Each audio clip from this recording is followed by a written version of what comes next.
Good morning, students. Our today's topic is thermodynamics. Now, what is this thermodynamics? Thermo means heat and dynamics means motion. Okay, so we can say that thermodynamics, it is the branch of science dealing with the relations between energy, heat, work, and accompanying changes in the nature and behavior of various substances around us. This is called thermodynamics. Means we can say that this is the branch of science which deals with the changes in energy, heat, and the work in our surrounding. Now we'll discuss what is the importance of thermodynamics, why we are studying this chapter. First important of thermodynamic is it helps to predict whether any given chemical reaction can occur under the given set of conditions. Means we can say that we can find out the predictability of the chemical reactions under the given set of conditions. The second important thing is that we can predict the extent of reaction can occur before the equilibrium is attained. Means from the thermodynamics we can find out the predictability of the chemical reaction as well as the extent of chemical reaction. This is the importance of thermodynamics.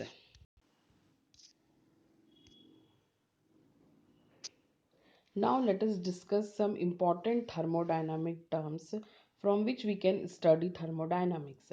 First we'll discuss about the system and its surroundings. A system in thermodynamics refer to that part of universe in which observations are made and remaining universe constitutes the surroundings.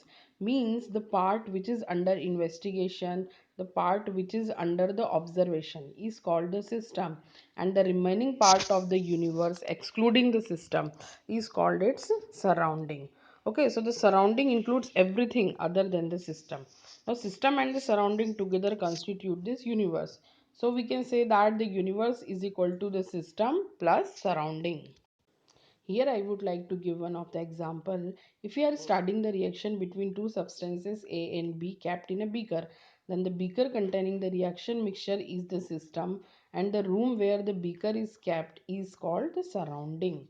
Now note that the system may be defined by physical boundaries like beaker or test tube, or the system may simply be defined by a set of Cartesian coordinates specifying a particular volume in space. So it is necessary to think of the system as separated from the surrounding by some sort of wall which may be real or imaginary. The wall that separates the system from the surrounding is called boundary. So this is designed to allow us to control and keep track of all movement of matter and energy or out of the system. We can also take the example of an experiment which we are performing in the laboratory. So the experiment which we are performing in the laboratory is the system, and rest of whole universe is called what? Surrounding. Okay, so now the system and the surrounding is clear to you. From this diagram you can easily understand the difference between the system and the surrounding. As you can see here, the system is the this is the system in which is the part under the investigation, or we can say that the observation, and except this system all other universe means whole universe is called what? Surrounding, and the boundary is here which is separating the surrounding and the system. Now we'll discuss the types of the system. On the basis of chemical composition, we can divide the system in two parts. One is what? Homogeneous system, and the other is what? Heterogeneous system. Now what is this homogeneous system? A system is said to be homogeneous when it is completely uniform throughout. For example, mixing of gases. Mixture of gases is the homogeneous system. Heterogeneous system. A system is said to be heterogeneous when it is not uniform throughout. For example, ice in contact with water. If you will see the mixture of ice and water, you can see the two different part. One is solid state and other is what? Liquid state. So such kind of system is called what? Heterogeneous system, because its composition is not uniform throughout. Next we'll discuss the classification of system on the basis of heat and matter exchange from system to surrounding. First is open system. In an open system, there is exchange of energy and matter between system and surroundings. The presence of reactants in an open beaker is an example of an open system. Here the boundary is an imaginary surface enclosing the beaker and the reactant. So we can say that in an open system there is exchange of energy and matter between system and surrounding takes place.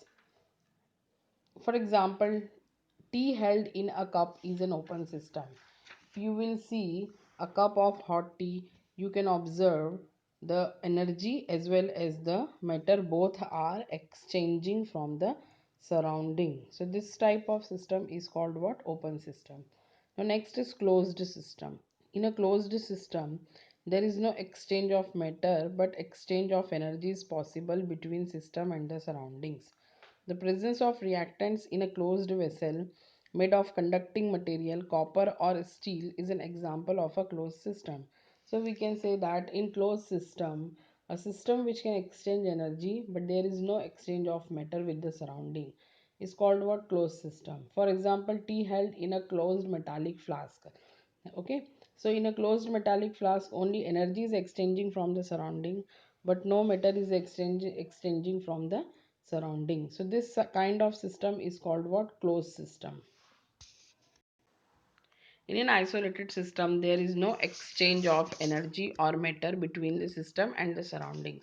So the presence of reactants in a thermos flask or any other closed insulated vessel is an example of an isolated system. So you can see here there are three types of systems are indicating in the diagram. First is what? Open system, in which you can see that energy as well as matter both are exchanging from system to the surrounding. And second is closed system, in which only energy is exchanging but matter is not exchanging.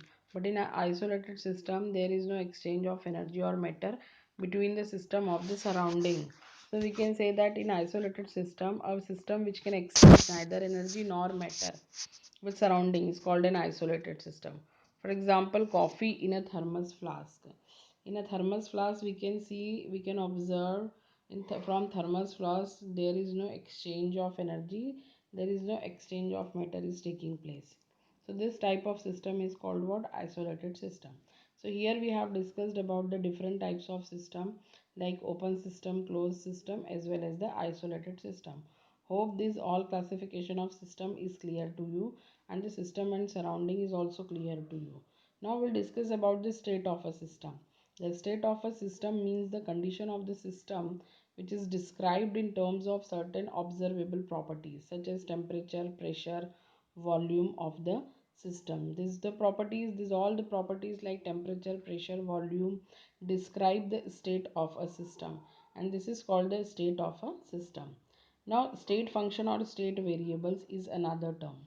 A measurable property whose value depends only on the final and initial state of the system and not on how the state reached is called a state function or state variables such as internal energy, enthalpy, entropy, free energy, pressure, temperature and volume. These all are called what? State function or state variables because their properties, their values depends only on the initial and final state of the system.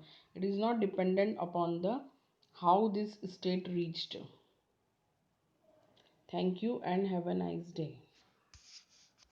Revise the given topic from NCERT book and in next lecture we will discuss about the state function, state variables of thermodynamics. Thank you.